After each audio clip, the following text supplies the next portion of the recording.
আসসালামু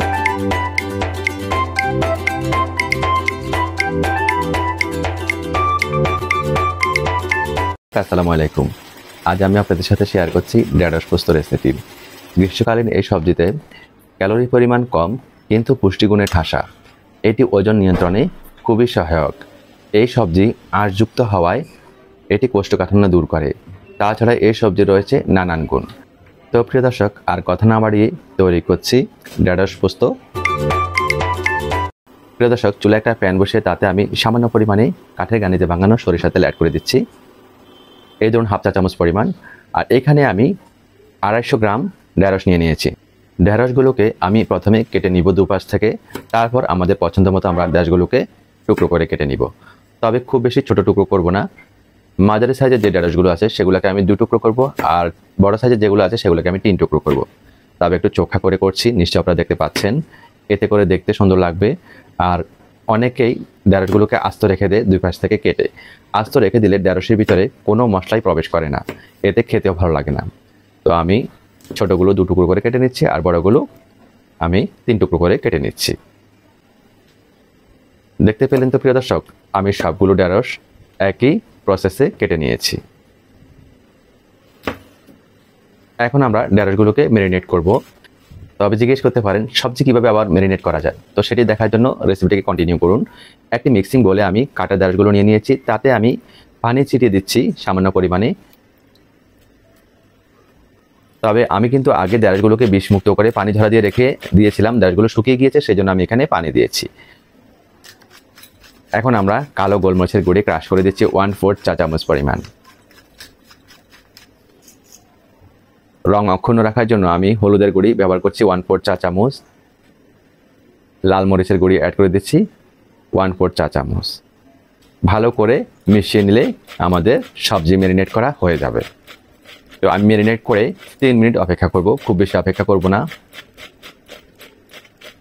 ভালো করে মিশিয়ে নিচ্ছি, নিশ্চয়ই আপনারা দেখতে পাচ্ছেন। চুলায় চলে যাব 3 মিনিট পর। তেলটাও গরম হয়ে গিয়েছে, আমি লো ফ্লেমে গরম করেছি, তেলটাকে পুড়ে ফেলিনি।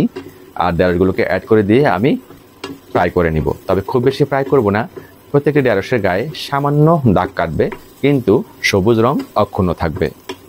চুলার ফ্লেম লো টু মিডিয়াম ফ্লেমে আছে, একেবারে হাই ফ্লেমে যাব না আমরা। 70 থেকে 80 ডিগ্রি উপরে আমরা উঠবো না। 70 থেকে 80 ডিগ্রি উপরে উঠলে এক সময়ে 110 ডিগ্রিতে যে খাদ্যের মান একেবারেই কমে যায়। এটি আমার প্রায় সব রেসিপিতে আমি আপনাদের বলে থাকি। তো এরকম হয়ে গেলে সামান্য দাগ কেটে গিয়েছে আর সবুজ রং অক্ষুণ্ণ রয়েছে, তখন আমরা চুলা থেকে ঢেঁড়সগুলোকে নামিয়ে নেব। নামিয়ে নিয়ে আমি এক পাশে রেখে দেব। একই প্যানে আমি 2 টেবিল চামচ কাঠের গানিতে ভাঙানো সরিষার তেল অ্যাড করে দিচ্ছি। এখানে আমি একটি সাদা এলাচ ব্যবহার করছি, এলাচের মাথাটা ফাটিয়ে দিলাম। একটি লবঙ্গ অ্যাড করছি, দিয়ে দিচ্ছি একটি তেজপাতা ছোটো সাইজের। 2টি শুকনো মরিচকে মাঝখান থেকে ফেটে দিচ্ছি, সুঘ্রাণটা ভালো আসবে। 30 সেকেন্ডের মতো ফোড়ন দিয়ে নিব। সুন্দর একটা স্মেল নাকে চলে আসলে তখনই আমরা ব্যবহার করব বাটা মশলা। তো আমি এখানে অ্যাড করে দিচ্ছি 2 টেবিল চামচ পেঁয়াজ বাটা, 1 টেবিল চামচ রসুন বাটা, হাফ টেবিল চামচ আদা বাটা। ভালো করে নেড়েচেড়ে মিশিয়ে নিব। আদা রসুন পেঁয়াজের কাঁচা একটি গন্ধ আছে, সেটি চলে যাওয়া পর্যন্ত আমি কষাতে থাকবো লো টু মিডিয়াম ফ্লেমে।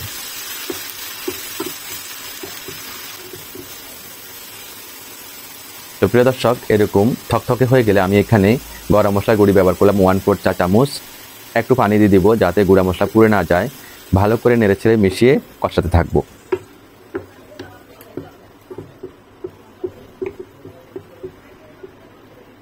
আবার একটু পানি দিয়ে দিচ্ছি আমি।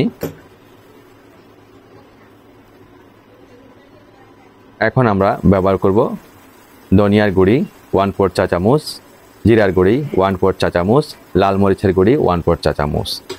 ভালো করে নেড়েচেড়ে মিশিয়ে নিব এবং লো টু মিডিয়াম ফ্লেমে মশলাগুলোকে কষিয়ে নিব। এমনভাবে মশলাগুলো কষাবো যাতে মশলা থেকে তেলটা ছাড়তে শুরু করে। একটি ঢাকা দিয়ে ঢেকে দিব। লো টু মিডিয়াম ফ্লেমে মশলাগুলো ভালো করে কষিয়ে নিব। প্রিয় দর্শক, ঢাকনা আমি খুলছি, দেখতে পাচ্ছেন মশলা থেকে তেলটা ছাড়তে শুরু করেছে আর মশলাটা একটু থকথকে ভাব হয়ে গিয়েছে। তখনই আমি ম্যারিনেট করা ঢেঁড়সগুলো দিয়ে দিব। দিয়ে ভালো করে প্রথমে নেড়েচেড়ে মিশিয়ে নিব। আর এই মশলাতে কিন্তু ঢেঁড়সগুলোকে আমি ভালো করে কষিয়ে নিব। আর যত বেশি কষাবো, যত ভালো কষাবো, তত রান্নার টেস্ট ততই ভালো আসবে। এটা অবশ্যই খেয়াল করবেন। লো টু মিডিয়াম ফ্লেমে ঢেঁড়সগুলো কষতে থাকুক, ঢাকা দিয়ে ডেকে দিলাম। এদিকে আমি একটি মশলা তৈরি করব। তো এখানে একটি মিক্সি নিয়ে নিয়েছি। মিক্সি জারে আমি 1 টেবিল চামচ পোস্তদানা অ্যাড করে দিলাম। অ্যাড করে দিচ্ছি 1 টেবিল চামচ কালো সরিষা। আপনারা চাইলে সাদা সরিষাও ব্যবহার করতে পারেন। ভালো করে ব্লেন্ড করে নিয়ে আসবো। শুকনো অবস্থায় ব্লেন্ড করলে এটি মিহি পেস্ট হতে সুবিধা হবে। কেমন ব্লেন্ড হয়েছে আমি আপনাদের দেখাচ্ছি, দেখুন। তো আপনারা চাইলে ভিজিয়ে রেখে শিলপাটা বেটেও নিতে পারেন, মিহি পেস্ট করে নিতে পারেন। তো আমি মিক্সিতে করে দেখাচ্ছি। তো এখানে পানি দিয়ে দিচ্ছি আমি, খুব বেশি পানি দিব না, গায়ে গায়ে পানিটা দিব আমরা। এরপর আমি এখানে আস্ত কাঁচামরিচ ভেঙে দিচ্ছি 3টে। আপনারা চাইলে 1টি বা 2টিও দিতে পারেন, ঝালটা যার যার পছন্দ। তো লবণ দিয়ে দিচ্ছি সামান্য, এতে করে তিতো স্বাদটা আসবে না, যেহেতু আমরা সরিষা ব্যবহার করেছি। আমি মিহি পেস্ট করে নিয়ে এসেছি, দেখতে পাচ্ছেন, পোস্তদানা, কাঁচামরিচ এবং সরিষা। দেখুন ঠিক এরকম হয়েছে। তো আমি এখানে আবার 1 কাপ পরিমাণ পানি দিয়ে দিব। পানি দিয়ে তারপর আমি এটা ব্যবহার করব, যাতে মিক্সির গায়ে লেগে থাকা মশলাগুলো চলে আসে। আর এদিকে ঢেঁড়সগুলো আমার কষানো ডান, দেখতে পাচ্ছেন একেবারে শুকনো হয়ে গিয়েছে আর ঢেঁড়সের গায়ে মশলাগুলো লেগে আছে।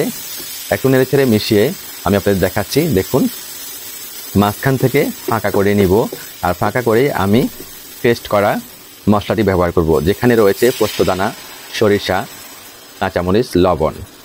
আমি কিন্তু আগেই বলেছি এখানে 1 কাপ পানি ব্যবহার করেছি যে পেস্ট করা মশলাতে, তারপর আমি ব্যবহার করেছি।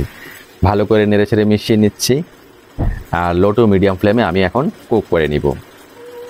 ঢাকনা দিয়ে ডেকে দিব, ডেকে আমি লো টু মিডিয়াম ফ্লেমে কুক করে নিব। ঢাকনাটা খুলছি আমি 3 মিনিট পর। কুক হচ্ছে আমাদের ঢেঁড়স পোস্ত। ভালো করে নেড়ে ছেড়ে মিশিয়ে নিচ্ছি।